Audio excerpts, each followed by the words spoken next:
Katy Joy, and I am here with a dear friend of mine, Chelsea. Hello. Chelsea is here to help me create a delicious green drink that Rick and I have been enjoying all summer, and it is called Grapefruit and Greens. Very simple. And the reason I'm having Chelsea here with me today is that Chelsea is our raw teen. She has an article on our site. She's going to be contributing a lot more, and she we had the opportunity to live near each other for a year. I met her mother at a yoga retreat and came to find out we had a lot in common, became friends, and lo and behold, they moved in 5 doors down about 2 months later, and I got to meet Chelsea, and we're going to be talking with her a little bit later about her journey with raw food. But she comes over and we cook together, and we kind of mentor each other through this wonderful way of living. So she's going to be helping me in the kitchen today create this greens and grapefruit drink. One of the things I want to say is that we went out together and we clipped all of these delicious herbs and chards and lettuces from our garden that the Greens Company put in for us this past spring. We've had an amazing experience with them, with our raised bed gardens, and we have just been enjoying so many delicious, vibrant meals and juices from the harvest from our gardens. So we're going to be using the greens today. The greens are what inspired this delicious drink, as well as our farmer's market. We were at the market last Sunday. It's a local market here in town, and some of the farmers had some beautifully ripened grapefruit, and so I juiced them just for purposes of today to make it a little simpler. But the grapefruit is a wonderful way to alkalize the body, and so are the greens, and just to reduce the acidity and to get you feeling your best. So I thought combining the grapefruit and the greens, how can you go wrong? So the recipe is on the site, but I will walk you through it as well. What I've done so far is I am using a Blendtec blender, high-speed blender. I have 2 cups of ionized alkaline water. If you do not have a water ionizer, I do suggest using some really good spring water. I put 2 cups in there, and I sliced up 2 apples, so got the apples that we're putting in there. And next we are going to put in the grapefruit juice. So as you can see, I juiced it first. I have a little electric juicer. You can use a hand juicer. That works fine as well. And the next thing that I'm going to do is I have some flaxseed. And Chelsea, I think if you wouldn't mind while I'm talking through, if you wouldn't mind pouring the ingredients in.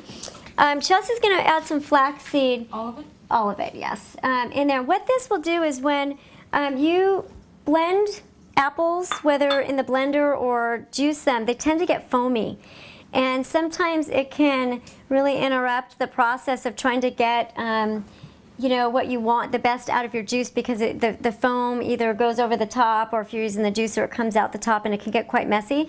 So a little trick is to use the flaxseed, and it actually reduces the foam. I think it must absorb it in. I'm not sure what the scientific food science is behind it, but I know it works. So we've been using that. Plus, it's a great way to get your omega-3s. This is a powerhouse breakfast juice. That's what I use it for. Okay, so next, Chelsea, what we're going to do, we're going to add in, I have a little bit of agave here. If you could, that's 2 tablespoons, if you could just pour that in. And that will sweeten this a little bit more. I know we have the apples in there, the grapefruit juice. They're pretty sweet. They can be a little tart. And my greens are a little bit more mature. They've been growing all spring, and as the greens go on, they do get a little bit more intense in their flavor. So I noticed at the beginning of the season when I was using the greens, I didn't really use any sweetener at all if I was making the smoothies, just the fruit. But for this drink, and the way that the greens have been growing for a little bit longer, they're a little more bitter, I do put the agave in, but it's completely optional. If you're not into that, you don't need to put the agave in at all. Okay, so Chelsea, what I need you to do is if you could take about half of the greens and kind of pack them into the blender. And just pack it down in there, nice and firm. There you go. Stems too you use, right? Everything, Okay. yeah. Chelsea just asked about the stems, so we just put everything in. Yeah. Is that much? Yeah, that's perfect. Okay. Now, what we're going to do, I'm going to move over on this side of you, Chels. Thank you. I'm going to put the top of the blend tech on and secure it. You want to make sure with these blenders you really get the tops on. When I was new to this, and I am a bit short in stature, I didn't have the leverage I needed, and let me tell you, I had many mornings with green smoothie all over my work clothes, all over the counter, all over the floor, and you know, I was needing to get to work. So if you want to prevent that, just take an extra couple seconds to get this tight on here and prevent the green monster mess I was having in my kitchen. Okay, so it's going to be a bit loud, so you won't be able to hear me. I am, with the blend tech, it does have a juicing cycle, so I'm going to put it on that cycle, and we're going to blend away and just get this ground up, and then we're going to add the rest of the greens. Here we go. So what I did is I just blended it enough to break up those greens, and what this is doing is it's getting down to the cellular level of these greens, and we're going to really be able to fully digest these in our tummies. One of the things about lettuces and greens in general is that, you know, they are so healthy for us, but most of us don't take the time we need to really chew and break down the cells in this delicious food to get what we need from it. And so sometimes people will say, I don't really have the constitution to eat a raw food diet or to eat the greens. Really, it's just the way we're getting the greens in. It might be you know, that we have to learn how to eat, and which means chewing your food until it's liquid. As food, you know, once it goes into your mouth, the digestion process starts, and so we have to really use the saliva and everything to get those enzymes going. But our jaws really aren't made technically to chew all of this down so much. So it's good. It's a good idea to blend, and then it's easier. It's digest right away. And you don't have some of the problems that you may have if you're, you know, just kind of gulping down your food. You're not really getting the nutrients that you want out of it. You're not getting the full bang for your buck, so to speak.